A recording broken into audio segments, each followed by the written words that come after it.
మన క్యాన్సర్లో ఎప్పుడైనా కానీ 3 రకాల ట్రీట్మెంట్లు ఉంటాయండి.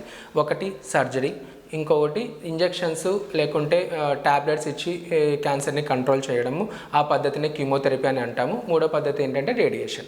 So as I'm a medical oncologist, so we will give chemotherapies, అంటే కీమోథెరపీస్ ఇచ్చే డాక్టర్ని మెడికల్ ఆంకాలజిస్ట్ అంటాం అనమాట.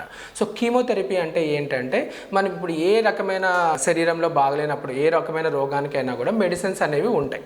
అలాగే ఈ క్యాన్సర్ రిలేటెడ్ డిసీజెస్ వచ్చినప్పుడు, క్యాన్సర్ వచ్చినప్పుడు మనకి ఏంటంటే మనకి ఈ కీమోథెరపీ అంటే డ్రగ్స్, ఇంజెక్షన్స్ అంటే టాబ్లెట్స్ కానీ ఇంజెక్షన్స్ మనము శరీరంలో పంపించి, అంటే ఇప్పుడు టాబ్లెట్స్ ఉన్నాయి మనము తీసుకుంటాము, తీసుకున్న తర్వాత అది బ్లడ్లోకి అబ్జర్వ్ అయిపోతుంది.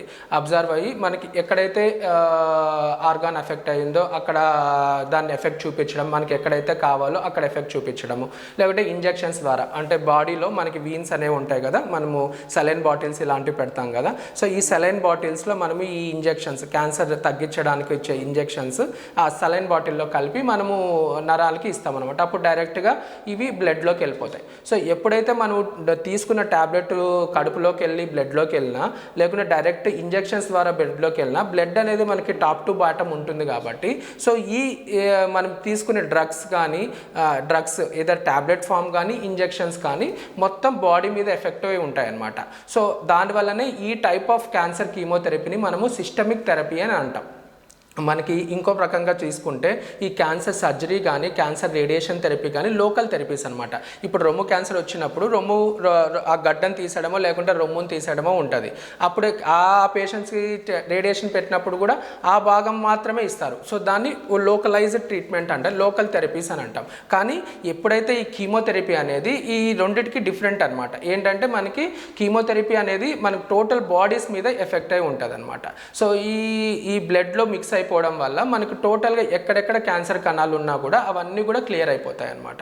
సో దాన్ని క్యాన్సర్ కీమోథెరపీ అని అంటాం. సో యూజువల్గా ఈ క్యాన్సర్ కీమోథెరపీ అనేది మనకి ఏంటంటే ఒక్కొక్క స్టేజ్లో ఒక్కొక్క క్యాన్సర్లో ఒక్కొక్క ఆర్గాన్కి ఒక్కొక్క రకంగా ఇస్తామన్నమాట. కొన్ని క్యాన్సర్ కీమోథెరపీస్లో ఏంటంటే కొన్ని స్టేజెస్లో, కొన్ని క్యాన్సర్లో, ప్రస్తుతానికి రొమ్ము క్యాన్సర్లో మనకి అడ్వాన్స్ స్టేజెస్లో ఉన్నప్పుడు మనం ఏంటంటే సర్జరీ కన్నా ముందు కీమోథెరపీ పెడతామన్నమాట. దాన్ని నియోఅడ్జువెంట్ కీమోథెరపీ అని అంటాం. అంటే ఆ కీమోథెరపీ ద్వారా ఉన్న క్యాన్సర్ని ఆల్రెడీ ఏదైతే గడ్డ ఉందో రొమ్ములో అది బాగా స్ట్రింక్ చేసి సర్జరీకి వీలయ్యేటట్టుగా మనము ప్రోత్సహిస్తాం అనమాట. దాన్ని నియోఅడ్జువెంట్ కీమోథెరపీ అని అంటాం. అలాగే కొన్ని క్యాన్సర్స్లో ఏంటంటే సర్జరీ అయిన తర్వాత పెడతామన్నమాట.